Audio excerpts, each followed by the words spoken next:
তাহলে চলেন কোরআনকে জিজ্ঞাসা করি, ও কোরআন, এই নবীকে কে নির্বাচন করছে? কোরআন বলে আল্লাহু ইয়াসতাফি মিনাল মালাইকাতি রাসূলাও ওয়া মিনান নাস। কোরআন বলে এই নবীকে আমার আল্লাহ পাক রব্বুল আলামিন নির্বাচন করছে। বলে বুঝলাম, ও কোরআন, এই নবীকে আল্লাহ পাক রব্বুল আলামিন কোন জিনিস দিয়ে আল্লাহ তাআলা নির্বাচন করছে? কোরআন বলে হুয়াল্লাযী আরসালা রাসূলাহু বিল হুদা ওয়া দীনিল হাক্কি লিইযহিরাহু আলাদ দীনি কুল্লি। কোরআন বলে এই নবীকে আল্লাহ পাক রব্বুল আলামিন দ্বীনে হক এবং হেদায়েত দিয়ে প্রেরণ করছে। বলে বুঝলাম, ও কোরআন, এই নবীর নাম আল্লাহ তাআলা কোনটা রাখছে?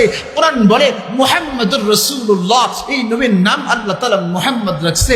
বলে বুঝলাম, ও কোরআন, এই নবী যে দুনিয়াতে চলাফেরা করবে, কাদের সাথে চলাফেরা করবে, কাদের সাথে ওঠা বসা করবে, এদের চিনার উপায় কি? কোরআন বলে ওয়াল্লাযীনা মাআহু আশিদ্দাউ আলাল কুফারি রুহামাউ বাইনাহুম।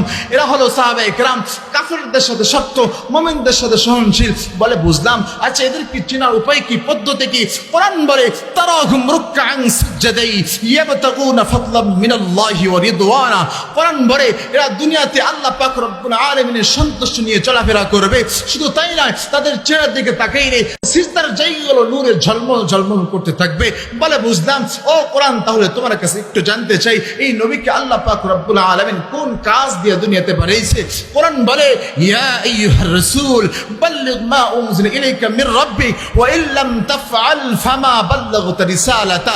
এই নবীকে আল্লাহ পাক রব্বুল আলামিন দাওয়াতে তাবলীগের কাজ দিয়ে পাঠাইছে। বলে বুঝলাম, ও কোরআন, তাহলে এই নবী যে দাওয়াতে তাবলীগের কাজগুলো করবে, কোন সিস্টেমে করবে, কোন পদ্ধতিতে করবে? কোরআন বলে উদউ ইলা সাবিল রাব্বিকা বিল হিকমা।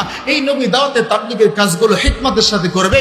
বুঝলাম, ও কোরআন, তাহলে এই নবী যে দাওয়াতে তাবলীগের কাজ করবে, দাওয়াত দিলে তার শত্রু হবে, এই শত্রু থেকে বাঁচাবেন কে? কোরআন বলে আল্লাহু ইয়াসিমুকা মিনান নাস। মানুষের অনিষ্ট থেকে স্বয়ং আমার আল্লাহ তাআলা হেফাজত করবে। বলে বুঝলাম, তাহলে এই নবীর চরিত্রটা কেমন একটু জানতে চাই। কোরআন বলে ইন্নাকা লাআলা খুলুকিন আযীম। এই নবীর চরিত্র, তিনি মহান চরিত্রের অধিকারী।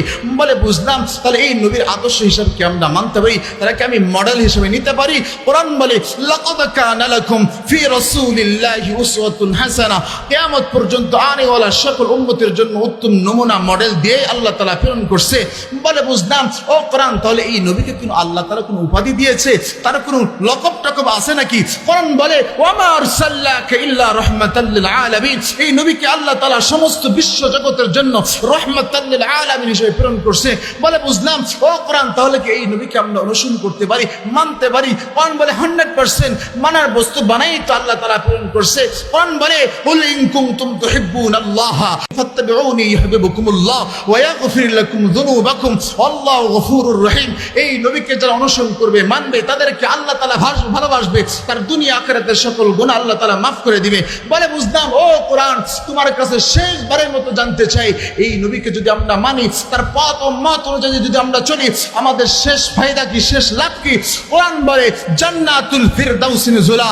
ও মুসলমান, তোমার মরণ হইতে দেরি হবে, জান্নাতুল ফিরদাউসের মালিক বানাইতে আল্লাহ তাআলা 1 সেকেন্ড দেরি করবে না।